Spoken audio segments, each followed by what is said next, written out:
लाखन जी Himachal Pradesh Congress committee की in charge, AICC के general secretary और संसद सदस्य श्रीमती रजनी पाटिल जी,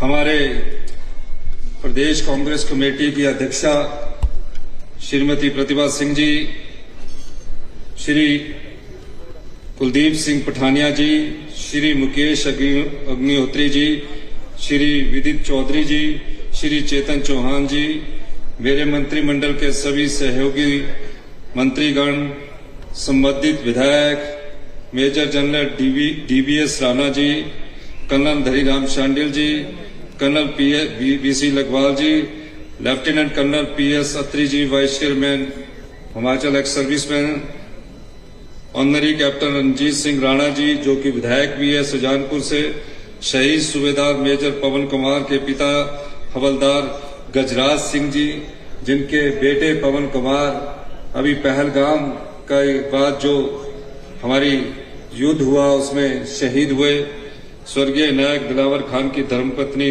जमीला जी, यहाँ उपस्थित सभी हमारे पूर्व सैनिक और कांग्रेस पार्टी के कार्यकर्ता। पिछली रात मैं बंजार विधानसभा क्षेत्र के सरची गांव में था। वहां मैं एक परिवार जिनका नाम अमर सिंह पूर्व सैनिक थे, उनके घर में मैं रात्रि ठहराव में वहां रहा। उन्होंने 1971 का युद्ध लड़ा और अपनी बातचीत मुझसे कर रहे थे।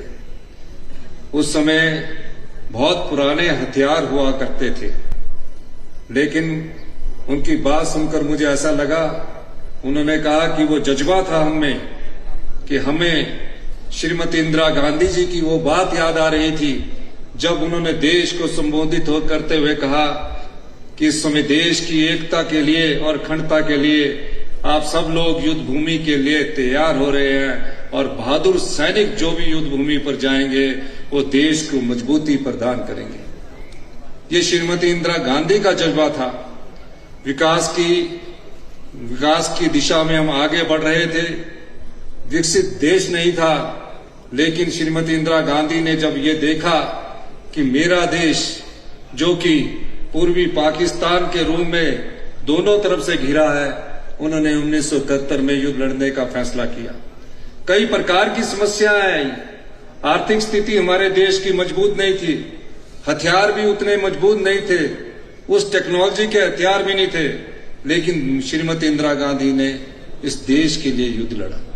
और जब युद्ध लड़ा तो 99,000 के करीब सैनिक को बंदी बनाया और पाकिस्तान के 2 टुकड़े किए और एक टुकड़े के रूप में जन्म हुआ तो वो बांग्लादेश था। आज जय हिंद सभा का आयोजन इसी महान सपूतों को याद करने के लिए किया गया है और उस समय किया गया जब ऑपरेशन सिंदूर हुआ। 1971 के सैनिकों को, जिन लोगों ने परमवीर चक्कर जीते हैं, जिन लोगों ने अशोक चक्कर जीते हैं, जिन्होंने कीर्ति चक्कर जीते हैं और जिन परिवारों के पति या भाई युद्ध में शहीद हुए हैं, उस जय हिंद सभा के माध्यम से हम उनको सम्मानित कर रहे हैं। और यहां से ठीक 500 मीटर की दूरी पर उस युद्ध की यादें हैं जो एडवांस स्टडी में संजो कर रखी गई है। 1971 में जब शिमला समझौता हुआ, उस समझौते की नींव जो रखी गई, वो जो एडवांस स्टडी यहां से सिर्फ 500 मीटर की दूरी पर है। हमने वहां जनसभा करनी थी, लेकिन वहां इतना बड़ा स्थान नहीं था, इसलिए पीटर हॉफ का चयन किया गया। और उस समझौते को याद करते हुए, जिस शिमला समझौते के तहत पाकिस्तान के उस समय के प्रधानमंत्री जुल्फिकार अली भुट्टो जी गिड़गिड़ाए थे और 90,000 सैनिकों को उन्होंने आजाद करवाने के लिए अपनी गुरहा लगाई थी।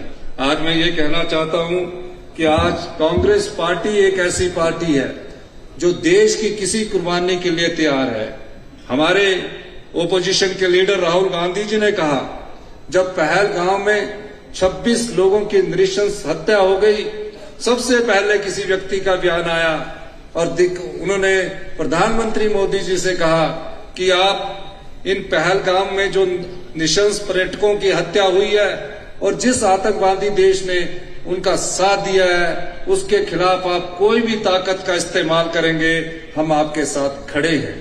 और राहुल गांधी जी ने हमेशा से इस बात का जोर दिया कि जो भी आतंकवाद के पनाहगाह बनाई गई है उसके खिलाफ मजबूती से जवाब देने के लिए पूरे देश की कांग्रेस पार्टी, प्रदेश की हिमाचल सरकार भी देश की सरकार के साथ खड़ी थी। सीज फायर हुआ। दुख इस बात का है कि तीसरी शक्ति आकर ट्विटर पर यह कहती है कि मैंने युद्ध समाप्त कर दिया। युद्ध समाप्ति की बात नहीं है, ये देश के गौरव की बात है। युद्ध समाप्त करना देश की तीनों सेनाओं के द्वारा तय किया जाना चाहिए था, जबकि प्रधानमंत्री मोदी जी ने कहा था कि हमने तीनों सेनाओं को खुली छूट दी है, समय भी वो तय करेंगे, युद्ध का वक्त क्या होगा, हथियार भी वो इस्तेमाल करेंगे। और देखिए तीनों सेनाओं ने अपने अचूक हथियारों से पाकिस्तान को सबक सिखाया, लेकिन जब युद्ध समाप्ति की बारी आई तो तीनों सेनाओं के जो हमारे तीनों सेनाओं के जो जनरल थे उनको विश्वास में न लेकर तीसरे देश के राष्ट्रपति युद्ध को समाप्ति की बात करते हैं। श्रीमती इंदिरा गांधी जी के समय ऐसा कभी नहीं हुआ था। तब तो उनका 7वां बेड़ा भी हमारे समुद्र में आ गया था। श्रीमती इंदिरा गांधी ने तो कभी हार नहीं मानी, क्योंकि कांग्रेस पार्टी की जो नीति है वो देश की एकता और अखंडता के लिए बनी है। आज भी आप देख लीजिए, आजादी के बाद इस देश की एकता और अखंडता के लिए किसी पार्टी ने बलिदान दिया है? 70 साल देश की आजादी को हो गए, कोई भी दूसरे दल का एक नेता बता दीजिए जिसने देश की एकता और अखंडता के लिए बलिदान दिया हो। श्रीमती इंदिरा गांधी थी जिसने पूर्वी पाकिस्तान को अलग करके बांग्लादेश बनाया। उन्होंने देश की एकता और अखंडता के लिए अपने प्राणों का बलिदान दिया। वो कल्पना भी नहीं कर सकती थी कि सुबह का नाश्ता करके जब घर के दरवाजे की चौखट से बाहर निकलेगी तो उनके अंगरक्षक उनकी छाती में गोलियां दाग देंगे और अंत में उनके जुबान से कौन से शब्द निकले? उन्होंने अंतिम सांस लेते ये कहा, जय हिंद। वो कुर्बानी थी देश के लिए। देश का प्रधानमंत्री देश की एकता के और अखंडता के लिए बलिदान देकर हमें सबको छोड़कर चला गया। यही नहीं, 5 साल बाद उनके पुत्र जो अभी प्रधानमंत्री बने थे देश की एकता और अखंडता के लिए बलिदान देकर चले गए। यही नहीं पता लगा कि उनकी टांग कहां गिरी, धड़ कहां गिरा, सिर कहां गिरा। छत्तीसगढ़ में कांग्रेस पार्टी के नेता आतंकवादियों के, नक्सलवादियों का शिकार हुए। साथ लगते पंजाब में सरदार वीरेंद्र सिंह जी इस देश की एकता और अखंडता के लिए बलिदान हो गए। कांग्रेस पार्टी के कितने ऐसे नेता हैं जो देश की एकता और अखंडता के लिए बलिदान देकर हम सबको छोड़कर चले गए? दूसरी कोई भी ऐसी पार्टी नहीं है। लेकिन आज भी हम देश की एकता और अखंडता के लिए उसी तरह मजबूती से खड़े हैं जिस मजबूती से हमें तीनों सेनाओं का साथ देने की जरूरत होगी। हमारी नेता श्रीमती सोनिया गांधी, राहुल गांधी जी और हमारे कांग्रेस पार्टी के सभी नेताओं की ये दिशा निर्देश होते हैं कि जहां भी कुर्बानी देने की बात है कांग्रेस के कार्यकर्ताओं को आगे आना चाहिए। मैं सिर्फ इतना कहना चाहता हूं, आज तो हम जय हिंद सभा के जो हमारे लोग आए हैं और पहलगाम के बाद जो हमारे 2 लोग देश के लिए शहीद हुए और जिन लोगों ने हमारे कीर्ति चक्र, सेवा चक्र और जो भी हमारे अशोक चक्र, परमवीर चक्र जीते हैं, हमारी जनसंख्या बहुत कम है।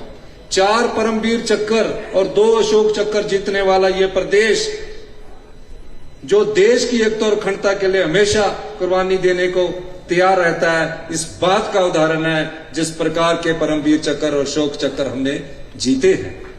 इस जनसभा में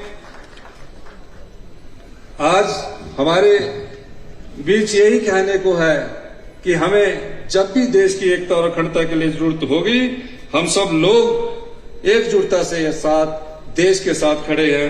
इन्हीं शब्दों के साथ जय हिंद, जय भारत, भारत माता की, दोनों हाथ खड़ा करके भारत माता की, भारत माता की, जय हिंद, जय भारत। देशभक्ति का जज्बा जगाने के लिए आपके अतुलनीय शब्दों के लिए आभार व्यक्त करते हैं। सेना के शौर्य को सम्मान देने के इस क्रम को हम पुनः शुरू करते हैं। शहीद सिपाही ब्रिजेश कुमार शौर्य चक्र, शहीद सिपाही ब्रिजेश कुमार शौर्य चक्र अनुरोध रहेगा परिजनों से। यूडीसी प्रताप चंद शौर्य चक्र, यूडीसी प्रताप चंद शौर्य चक्र आग्रह रहेगा मंच में आने के लिए।